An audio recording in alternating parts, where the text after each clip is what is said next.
Tipid ang sagot ni DILG Secretary Mar Rojas kaugnay sa pinupunan ng ilan na pork barrel umano niya. Ito yung bottom-up budgeting o BUB. Ang batikos ng isang dating opisyal ng gobyerno tila nagagamit daw sa pamumulitika ang pondong lumolobo kada taon. Gate naman ng ilang nangangasiwa sa BUB, ang mga pinakamahihirap na komunidad ang nakikinabang sa pondo. Balita natin ni Trisha Zafra.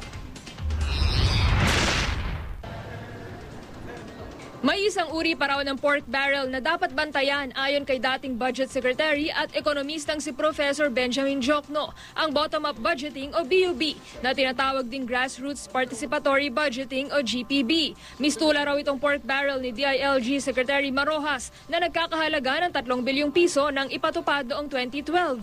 Ngayon, 20 bilyong piso na ito. Ang proseso, ang mahihirap na komunidad na bumubuo sa civil society organizations ang magsasabi kung anong tulong ang kailangan nila. Ipararating ito ng LGU sa implementing agencies ng mga departamento sa ilalim ng ehekutibo para maisama sa panukalang budget ng DBM. Kung papasa, masasabatas ang pagpapatupad sa mga proyekto sa ilalim ng General Appropriations Act. Kung tutuusin, wala naman daw problema sa legalidad ng sistema. Pero puna ni Jokno, bakit daw kailangan pang bigyan ng dagdag na pondo ang mga LGU? Gayong meron naman silang internal revenue allotment.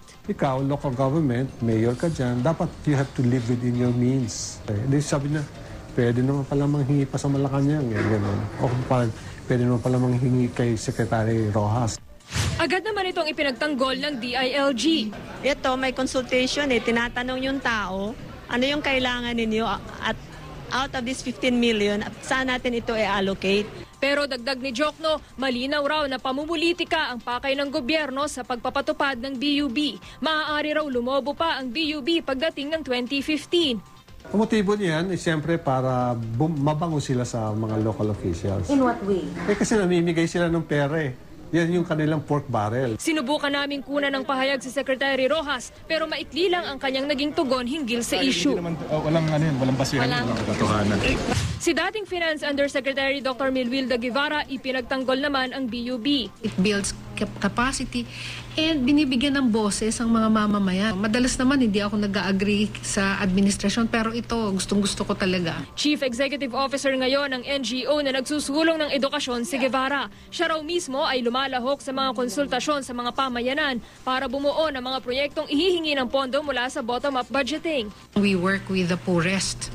So halimbawa sa Muslim Mindanao, no? At alam mo ang talagang lagi nilang sinasabi, kailangan namin ng paaralan, kailangan namin ng mga silya para sa mga bata kasi sa ground sila nakaupo. Kaya paano ito mapupolitika? May kasamang NGO, may kasamang private sector, may kasamang representatives ng local government. Hindi rin daw nakikita ni Guevara na magagamit ito para makatiyak ng mga boto para sa darating na eleksyon. Medyo mababa naman ang pagtingin natin sa ating mga mamamayan. Siyempre natutuwa sila na nabigyan sila ng proyekto. Pero matalino din sila. Iboboto nila talaga yung palagay nilang makakatugon sa pangailangan ng bayan. Trisha Zafra, GMA News.